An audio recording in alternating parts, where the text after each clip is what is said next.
पिछली वीडियो में एक्सरसाइज 6.5 का सेकंड क्वेश्चन हमने कंप्लीट किया है। अभी आगे बढ़ते हैं उसके थर्ड क्वेश्चन में। ये दिया हुआ है a 15 metre long ladder reached a window 12 metre high from the ground on placing it against a wall at a distance A. Find the distance of the foot of the ladder from the wall. पहले इस question को थोड़ा सा समझने की कोशिश करते हैं। एक सीढ़ी के बारे में बता रहा है कि एक सीढ़ी है, उसका लेंथ जो है वो 15 मीटर का है, 15 मीटर लॉन्ग है। और वो सीढ़ी एक खिड़की की तरफ मतलब ये समझ लीजिए कि ज़मीन से छत की तरफ एक खिड़की है, वहाँ पर उस सीढ़ी को स्लैंटिंग पोजीशन में, आड़े पोजीशन में वहाँ पर टिकाया गया ताकि उस पर चढ़ा जा सके। तो 15 सेंटीमीटर सीढ़ी का लेंथ है और जो हाइट है जो दीवार है जिसके ऊपर खिड़की है उसका दीवार का हाइट है 12 मीटर। अब यहाँ पर जो बेस है, बेस का मतलब सीढ़ी का जो जहाँ पर सीढ़ी ग्राउंड में टच हो रहा है वहाँ से लेकर वॉल का डिस्टेंस कितना है, ये हमको कैलकुलेट करना है। तो इसको कैसे कैलकुलेट करेंगे, इसको वाइट बोर्ड में समझते हैं। इस क्वेश्चन के लिए टेक्स्ट बुक में एक डायग्राम दिया हुआ है। उस डायग्राम को मैं यहाँ पर एक रफ डायग्राम ड्रॉ कर रहा हूँ ताकि आप समझ सको क्या चीज़ है ये। ठीक है, इस तरह का डायग्राम दिया हुआ है। ये एक सीढ़ी है, ठीक है, एक लैडर है, एक सीढ़ी है। ये इस ग्राउंड से टच होके यहाँ पर एक विंडो है और इस विंडो तक जा रहा है। तो यहाँ पर ये जो सीढ़ी है इसका लेंथ दिया हुआ है 15 मीटर। ये 15 मीटर का सीढ़ी है और जो ये दीवार है, ये जो वॉल है, इसका हाइट दिया हुआ है 12 मीटर। और हमको क्वेश्चन में बोल रहा है कि यहाँ से लेकर, इस पॉइंट से लेकर, जहाँ से ये सीढ़ी जो है ग्राउंड में टच हो रहा है, यहाँ से लेकर इस वॉल के बीच में यहाँ तक इसका जो लेंथ है वो ए दिया हुआ है। इसका वैल्यू हमको फाइंड आउट करना है। अब अगर इस डायग्राम को आप ध्यान से देखो तो ये एक राइट एंगल ट्राइंगल बन रहा है। यहाँ पर 90 डिग्री का मेजरमेंट बन रहा है क्योंकि वॉल हमेशा स्ट्रेट होता है, दीवार हमेशा स्ट्रेट खड़ा होता है और ये बेस के साथ, ग्राउंड के साथ मिलके 90 डिग्री का मेजरमेंट बना रहा है। तो पाइथागोरस प्रॉपर्टी के हिसाब से ये जो लाइन है ये परपेंडिकुलर है, ठीक है, इसको पी से आप डिनोट कर सकते हो।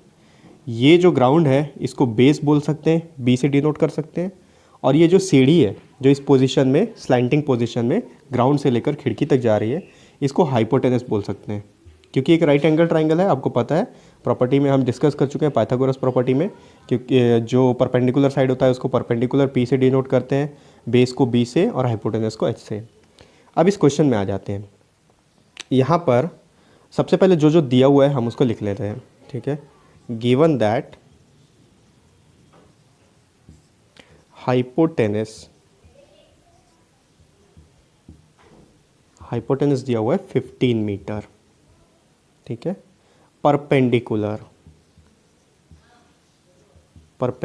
क्या है, वॉल को हम लोग परपेंडिकुलर मान रहे हैं क्योंकि वॉल स्ट्रेट रहता है और इस ट्राइंगल में यही जो है वो परपेंडिकुलर है।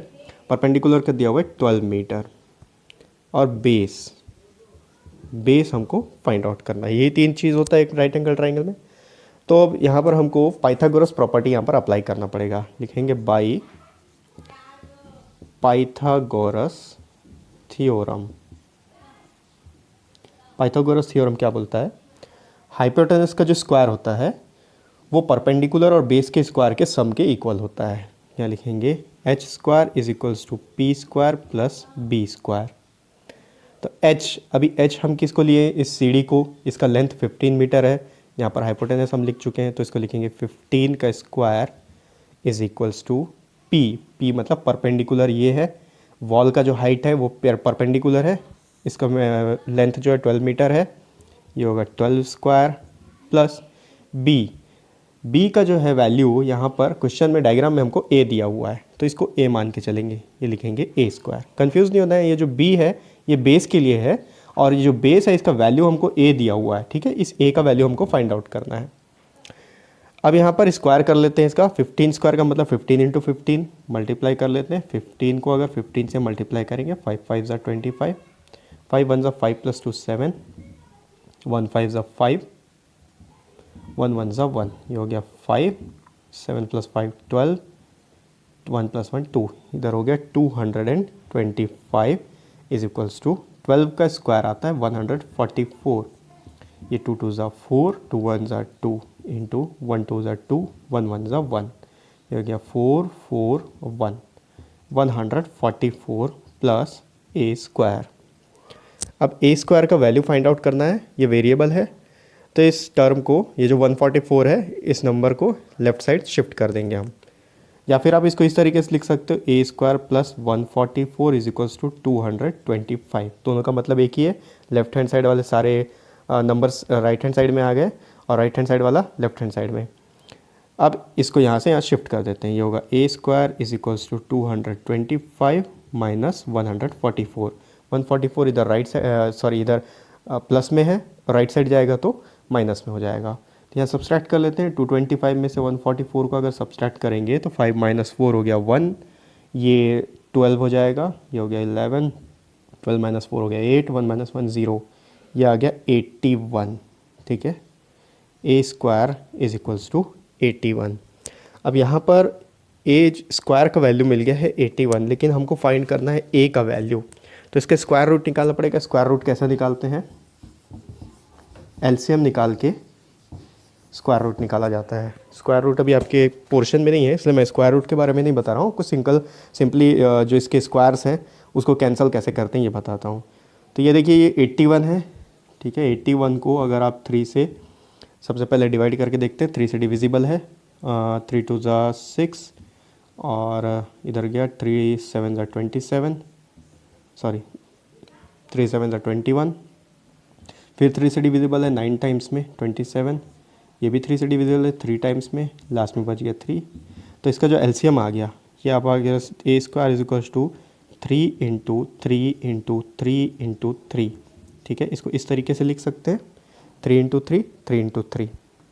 मैं यहाँ कंटिन्यू कर रहा हूँ इसको। स्क्वायर को कैंसिल कैसे करते हैं ये मैं आपको बता रहा हूँ, ठीक है।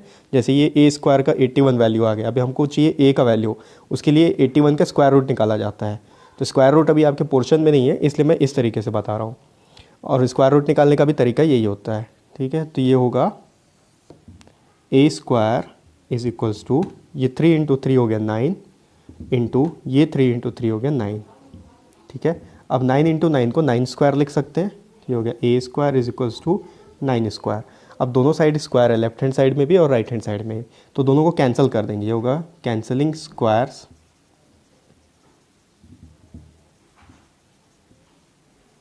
Cancelling squares. तो अगर स्क्वायर स्क्वायर दोनों कैंसिल हो गया दोनों साइड से, ये हो गया ए इज इक्वल्स टू 9, यानी कि जो बेस है, ठीक है, ये बेस जो हमको फाइंड आउट करना था, जिसका वैल्यू ए दिया हुआ है क्वेश्चन में, इसका वैल्यू आएगा 9 मीटर। तो ये हो गया एक्सरसाइज 6.5 का थर्ड क्वेश्चन।